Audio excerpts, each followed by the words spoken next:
नमस्ते, स्वागत है आपका रिएक्शन चैनल में। वंदे मातरम। जय हिंद।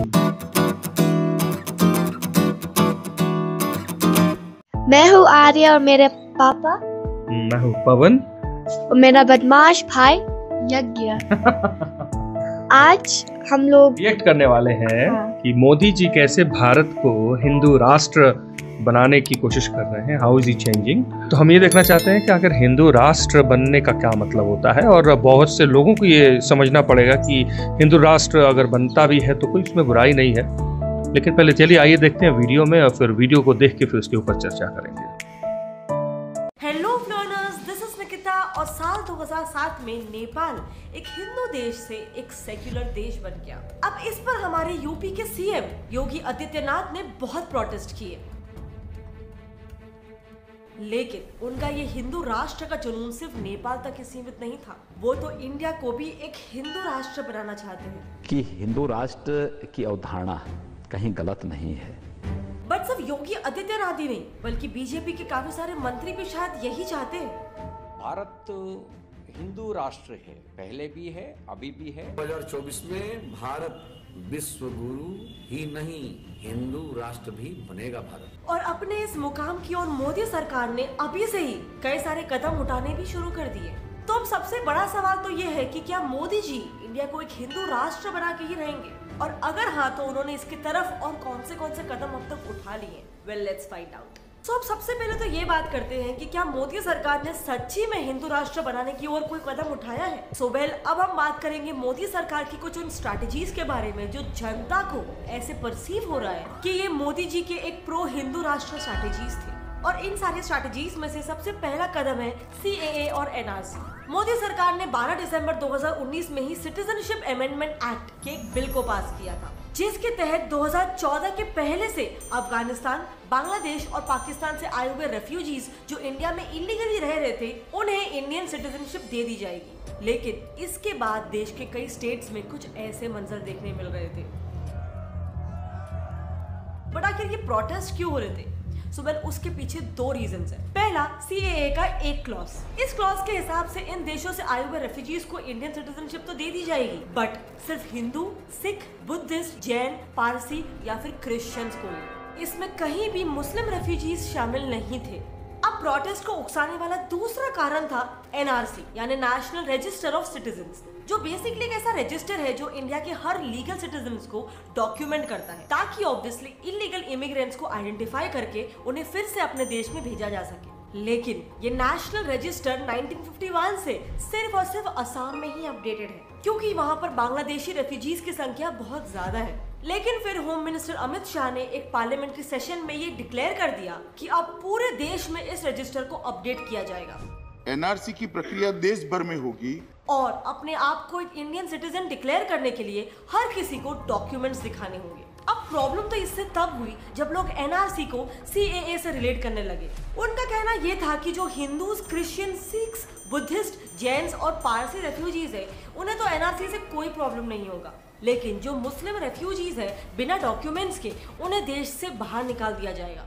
प्लस काफियों के मन में ये डर भी था कि अगर कोई इंडियन मुस्लिम एडिक्वेट डॉक्यूमेंट्स नहीं प्रोवाइड कर पाता है या ये प्रूव नहीं कर पाता कि वो इंडियन ही है, तो शायद उन लोगों को भी इलीगल इमिग्रेंट्स करार करके डिटेंशन कैंप्स में डाल दिया जाएगा या फिर देश से बाहर फेंक दिया जाएगा। अब मोदी सरकार का दूसरा कदम, जिससे लोगों को ये लगता है कि वो एक हिंदू राष्ट्र बनाना चाहते हैं, वो है राम मंदिर का मुद्दा। 1992 में बाबरी मस्जिद वॉज डिस्ट्रॉयड, जिसके बाद पूरे देश भर में काफी दंगे फसाद हुए, जिसमें करीबन 2000 लोगों की मौत भी हो गई। देश भर में कई सारे मंदिर और मस्जिदों को तोड़ा गया रिवेंज अटैक के तौर पे, और फिर जिसके बाद सिर्फ 2 घंटे और 10 मिनट के वक्त में ही मुंबई में करीबन 12 बॉम्ब ब्लास्ट हुए, जिसमें करीबन 257 बेकसूर लोगों की जान गई। 1949 से कोर्ट में हिंदूज और मुस्लिम सालों तक चक्कर लगाते रहे, और फिर आखिर में इतने सालों के बाद सुप्रीम कोर्ट ने इस सवाल का एक जवाब दिया। सवाल था कि अयोध्या में क्या बनेगा, राम मंदिर या बाबरी मस्जिद। सुप्रीम कोर्ट का जवाब था राम मंदिर। लेकिन यहाँ पर प्रॉब्लम ये हो गई कि इतने सालों से जब कोर्ट में ये केस चालू था तब कोई वर्डिक्ट नहीं आया, और अब जब 2019 में बीजेपी की सरकार आई तो तुरंत वर्डिक्ट आ गया, और उसमें भी जीत किसकी हुई? हिंदूज की। और अब बात करेंगे मोदी जी का हिंदू राष्ट्र की ओर तीसरा कदम, यूनिफॉर्म सिविल कोड का। सबसे पहले तो ये जानते हैं कि यूसीसी क्या होता है। दरअसल इंडिया के कॉन्स्टिट्यूशन में आर्टिकल 44 कहता है कि इंडिया को यूसीसी देश भर में लागू करना चाहिए, जिसमें सभी धर्मों के लिए सेम सिविल लॉज होंगे। लेकिन फिलहाल हिंदू कोड बिल लागू किया जाता है हिंदूज, सिख, बुद्धिस्ट और जैन्स के लिए, और वहीं पे मुस्लिम्स के लिए लागू किया जाता है शरिया लॉ।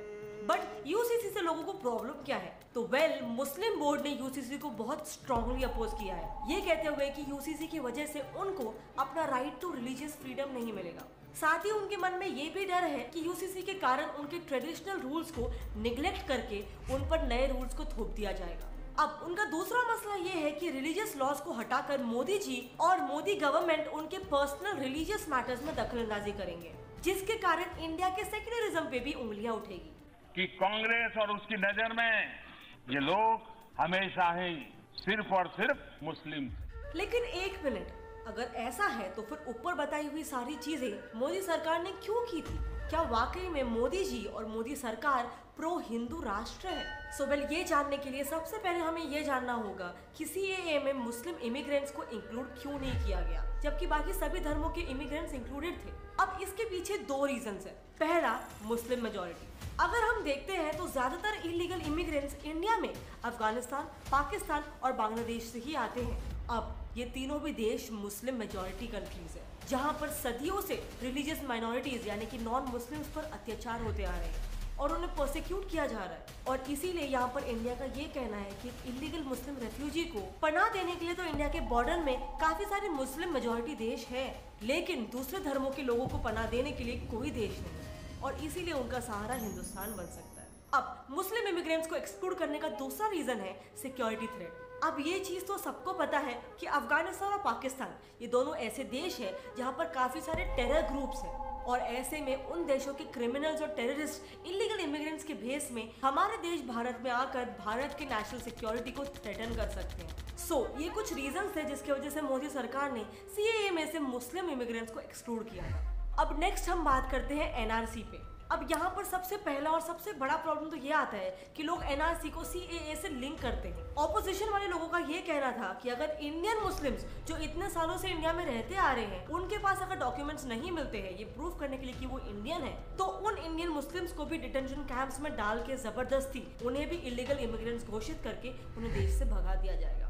लेकिन इंडिया में सिर्फ 10 से 15 सालों में ही सिटीजनशिप मिल जाती है, तो क्या 20 से 30 साल या फिर 50 साल से रह रहे लोगों के पास किसी भी किस्म का डॉक्यूमेंट नहीं होगा? और इनफैक्ट एनआरसी में ऐसा कोई भी कंपल्शन भी नहीं था कि आपको आधार कार्ड या फिर बर्थ सर्टिफिकेट ही दिखाना है। इन 14 डॉक्यूमेंट्स में से कोई भी एक डॉक्यूमेंट दिखाकर तुम अपने आप को रजिस्टर करवा सकते हो। यहाँ तक कि पीएम मोदी ने ये भी स्टेटमेंट दिया था कि लेकिन लोगों ने एनआरसी के उस क्लॉज पर फोकस ही नहीं किया कि अगर आप पिछले 8 सालों से यहाँ रह रहे हो तो इन 14 डॉक्यूमेंट में से आप कोई भी एक डॉक्यूमेंट दिखाकर रजिस्टर कर सकते हो, और अगर आपके पास कोई भी डॉक्यूमेंट नहीं है तो आप एक ऑलरेडी रजिस्टर्ड आई विटनेस को लेकर जा सकते हो, जो आपके 8 साल से इंडिया में रहने का बयान दे सकता है।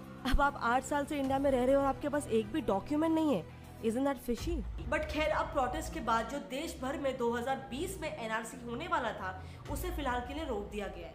बट चलो ये सब तो फिर भी ठीक है, लेकिन मोदी सरकार राम मंदिर के वर्डिक्ट को कैसे जस्टिफाई करेगी? तो चलो सबसे पहले तो ये जानते हैं कि इस जगह की हिस्टोरिकल इंपॉर्टेंस क्या है जिसकी वजह से लोग इसके लिए इतना लड़ रहे हैं। हिंदूज के इसके लिए लड़ने के पीछे का कारण है राम भगवान। राम भगवान हिंदुइज्म के सबसे ज्यादा पूजे जाने वाले भगवानों में से एक है, और अयोध्या महात्म्य जो हिंदूज का एक रिलीजियस टेक्स्ट है, वहाँ पर अयोध्या को राम भगवान का जन्म स्थान कहा है। अब जाहिर सी बात है, इस जन्म स्थान को हिंदुइज्म में एक पिलग्रिमेज साइट भी कंसिडर किया जाता है। अब जानते हैं मुस्लिम्स के लड़ने के पीछे का कारण। अब ऐसा माना जाता है कि मुगल साम्राज्य के फाउंडर बाबर के एक जनरल मीर बकी ने बाबर के ऑर्डर्स पे 1528 में ये मस्जिद बाबरी मस्जिद बनाया था, और इस किताब के हिसाब से ये मान्यता लोगों में 1813 से लेकर 1814 के बीच में पैदा हुई थी, क्योंकि उस वक्त ईस्ट इंडिया कंपनी के एक सर्वेयर फ्रांसिस बकनन ने ये रिपोर्ट किया था कि उसे मस्जिद के दीवारों पे ये फैक्ट लिखा हुआ मिला था। साथ ही उसने वहाँ के लोकल लोगों का भी इस पे स्टेटमेंट रिकॉर्ड किया था, जिनके हिसाब से औरंगजेब ने वहाँ पर एक राम मंदिर को तोड़कर फिर उस पे ये बाबरी मस्जिद को बनाया था। लेकिन अब ये दो अलग कहानियां हैं, असल में सच्चाई क्या है? सोवेल ऑथर कुणाल किशोर की किताब अयोध्या रिविजिटेड के हिसाब से 1528 से लेकर 1688 के बीच किसी भी डॉक्यूमेंट में बाबरी मस्जिद का मेंशन नहीं किया गया है। और अपनी किताब रामायण अयोध्या में मीनाक्षी जैन लिखती है कि इस बाबरी मस्जिद का जो सबसे अर्लीस्ट रिकॉर्ड है वो है जय सिंह II का, जो कि मुगलों का एक राजपूत मंत्री था। उन्होंने वो जमीन और उसके आसपास के एरियाज को 1717 में खरीदा था। उनके डॉक्यूमेंट्स में एक 3 डोम स्ट्रक्चर नजर आता है जिसे कई लोग एक मॉस्क का स्ट्रक्चर भी कहते हैं, लेकिन उसी पर जयसिंह ने लिखा हुआ था छत्ती यानी कि बर्थ प्लेस। और उसी के कोर्टयार्ड में एक चबूतरा यानी कि एक प्लेटफॉर्म सा दिखाई देता है जिस पर हिंदू उसको परिक्रमा करते हुए और पूजा करते हुए दिखाया गया है। इसके अलावा मद्रास कुरियर में लिखे हुए इस आर्टिकल के हिसाब से बाबरनामा यानी कि बाबर की डायरी, जिसमें वो अपनी जिंदगी का हर एक इवेंट को लिखता था, उसमें भी अयोध्या में बने हुए इस मस्जिद का कोई भी जिक्र नहीं है। तो अब क्या इसी बेसिस पर सुप्रीम कोर्ट ने हिंदूज के फेवर में ये वर्डिक्ट दिया था? सोवेल मुस्लिम पेटिशनर्स की ये क्लेम थी कि 1528 से लेकर 1549 तक अयोध्या भूमि पर उनका हक था, लेकिन 1949 में कुछ लोगों ने वहां पर राम की मूर्ति रख दी, ये कहकर कि ये जगह तो हिंदूज की है, लेकिन as Supreme Court said evidence चाहिए। लेकिन जहां पर मुस्लिम्स के पास कोई ठोस सबूत नहीं था, कोई डॉक्यूमेंट्स नहीं थे, वहीं पर हिंदूज के पास जय सिंह II की ये डॉक्यूमेंट्स थी। और साथ ही 2 ट्रैवलॉग्स थे, यानी 2 ऐसी किताबें जो जोसेफ टिफेंथॉलर और विलियम फिंच ने अपने 1743 और 1785 के इंडिया के सफर के दौरान लिखी थी, जिन किताबों में भी बाबरी मस्जिद का तो कोई जिक्र नहीं था, पर सीता रसोई, राम चबूतरा, स्वर्ग द्वार और बेड़ी यानी कि क्रैनल का जिक्र जरूर था, जो ये प्रूव करता है कि हिंदूज वहाँ पे हमेशा से प्रे करते आ रहे थे। सुप्रीम कोर्ट ने अयोध्या के डिस्प्यूट के टाइम पे ये कहा था कि कोर्ट सिर्फ बिलीफ और फेथ के बेसिस पे नहीं, एविडेंस के बेसिस पर जजमेंट लेता है। जो एविडेंस हिंदूज तो लेकर आ गए थे, लेकिन ऐसा कोई भी सबूत मुस्लिम्स के प्रस्तुत ना करने के कारण सुप्रीम कोर्ट ने हिंदुओं के एविडेंस के बेसिस पर राम मंदिर बनाने का फैसला ले लिया। अब फ्रेंड्स फाइनली बात करते हैं यूसीसी की, यानी यूनिफॉर्म सिविल कोड की। अब यूसीसी किसी भी एक रिलीजन के पक्ष में या किसी रिलीजन के अगेंस्ट में नहीं है। इससे मोदी गवर्नमेंट का ये कहना है कि सभी को बेनिफिट होगा, जैसे कि बेनिफिट नंबर 1, हर धर्म के माइनॉरिटीज को गवर्नमेंट बेनिफिट्स मिलेंगे। अब फॉर एग्जांपल कई सारे ऐसे मुस्लिम दलित हैं जिन्हें शेड्यूल कास्ट का होने के बावजूद कोई भी रिजर्वेशन या फिर गवर्नमेंट का कोई भी बेनिफिट्स नहीं मिलता है। Benefit number 2, quick and equal justice. अब समझो 2 अलग धर्मों के लोगों के बीच कोई लीगल प्रॉब्लम होती है, तो तब जब वो कोर्ट जाते हैं तब कोर्ट को डिफिकल्टी आती है कई बार ऐसे डिसीजन को सुनाने में, क्योंकि यहाँ पर जज कोई भी एक पर्टिकुलर धर्म के लॉ के हिसाब से वर्डिक्ट को नहीं दे सकता है, और ना ही दोनों के धर्मों के लॉज को मिलाकर कोई वर्डिक्ट दे सकता है। और इसीलिए यूसीसी के आने पर कोर्ट सबके लिए एक इक्वल और जल्दी वर्डिक्ट ले सकते हैं। बट फ्लोरस, यहाँ पर यूसीसी में क्या और कैसे लॉज होने वाले हैं, अब तक इस पर कोई भी बात नहीं हुई है, क्योंकि इसका प्रपोजल आने से पहले ही लोग इसके खिलाफ में प्रोटेस्ट करने लगे थे। लेकिन फ्लोरस, अब इस पर आपकी क्या राय है? क्या बेहतर है आपके हिसाब से, रिलीजियस फ्रीडम या फिर हर किसी के लिए इक्वालिटी एंड जस्टिस? अब मोदी सरकार एक हिंदू राष्ट्र बनाएगी भी या नहीं, ये तो बहुत बात की बात है, लेकिन उससे पहले मैं आपसे एक सवाल पूछना चाहती हूँ। हिंदू इस शब्द का क्या मतलब होता है? वेल, जब यही सवाल चंद्रशेखर गौर ने राइट टू इन्फॉर्मेशन के तहत किया कि हमारे इंडियन कॉन्स्टिट्यूशन और लॉज में हिंदू वर्ड का क्या मतलब होता है, तब होम मिनिस्ट्री से उसे ये जवाब आया कि सेंट्रल पब्लिक इंफॉर्मेशन ऑफिसर के पास इस बात की कोई ठोस जानकारी नहीं है। अब फ्लोरस, मैं आपको बता दूं कि हिंदू ये कोई धर्म नहीं है, बल्कि सालों पहले से जो पर्शियंस आए थे ना, वो सिंधु रिवर यानी कि आज की इंडस रिवर को हिंदू कहते थे, और तभी ही इस रिवर के पास बसने वाले लोग बन गए हिंदूज। ये है the true definition of Hindu. अब फ्लोरस, मेरे पास आपके लिए कुछ क्वेश्चन है। क्या आपको लगता है कि मोदी सरकार वाकई में इंडिया को एक हिंदू राष्ट्र बना के रहेगी? क्या उन्होंने जो भी पॉलिसीज अपनाए हैं, जो भी हमने डिस्कस किया, एनआरसी, सीएए, यूसीसी वगैरह, ये एक प्रो हिंदू राष्ट्र बनाने वाली पॉलिसीज थी? सो वेल, आपके जो भी आंसर्स हैं और अगर आपके ओपिनियंस मेरे से अलग है, जो भी है हमेशा नीचे कमेंट सेक्शन में शेयर करना, I would love to know. इसके अलावा अगर भारत एक हिंदू राष्ट्र बन जाता है तो भारत का दृश्य कैसा होगा? अगर आपको इस पे एक डिटेल वीडियो चाहिए तो मुझे कमेंट करके बताओ, मैं तुरंत नेक्स्ट वीडियो आपके लिए इसी टॉपिक पे लेकर आऊँ। दरअसल बात यह है कि ये सारे जो पॉलिसीज है, एनआरसी, सीए, यूसीसी वगैरह, इसके अराउंड हमारे भारत में बहुत सारे लोगों ने बहुत ही झूठी अफवाहें फैलाई, और इस वीडियो को बनाने का इंटेंशन यही था कि जो भी अफवाहें हैं इसे हम मिटा सके, इस टॉपिक पर अवेयरनेस क्रिएट करें। इसीलिए अगर आप इसमें मेरी हेल्प करना चाहते हो तो इस वीडियो को जितना हो सके अपने फ्रेंड्स और फैमिली में शेयर करो, ताकि उन्हें भी असलियत मालूम पड़े। अगर आपको फ्लोरन के ऐसे ही इंफोटेनमेंट वीडियोस पसंद आते हैं तो मेरे चैनल गेट फ्लोरन को सब्सक्राइब। ये वीडियो तो हम लोगों ने देखा और इससे यही पता चल रहा है कि भारत हिंदू राष्ट्र नहीं बनने की कोशिश में है। भारत सुरक्षित बनने की कोशिश में है। पहले क्या था भारत में कि कोई भी कहीं से भी आए अपना रहे, और पॉलिटिक्स हमारी ऐसी रही है भारत में, हमारे जो राजनीतिक लोग रहे हैं, राजनेता ऐसे रहे हैं कि जिनको ये फ़र्क नहीं पड़ता है कि भारत की सुख सुविधाओं का जो भोग हो रहा है वो हमारे देशवासी कर रहे हैं या बाहर वाले कर रहे हैं। जैसे अभी अगर बंगाल चले जाइए तो हमारी ममता दीदी की हालत ये है कि वो बुला बुला के अंदर रख रही हैं। फैसिलिटी सब इंडिया की है, गवर्नमेंट पैसा दे रही है, खिलाफ हो रही हैं, और वो हमारे ही खिलाफ काम भी कर रहे हैं, मार रहे हैं, काट रहे हैं, कूट रहे हैं। वो इंडियंस नहीं है, वो बाहरी हैं।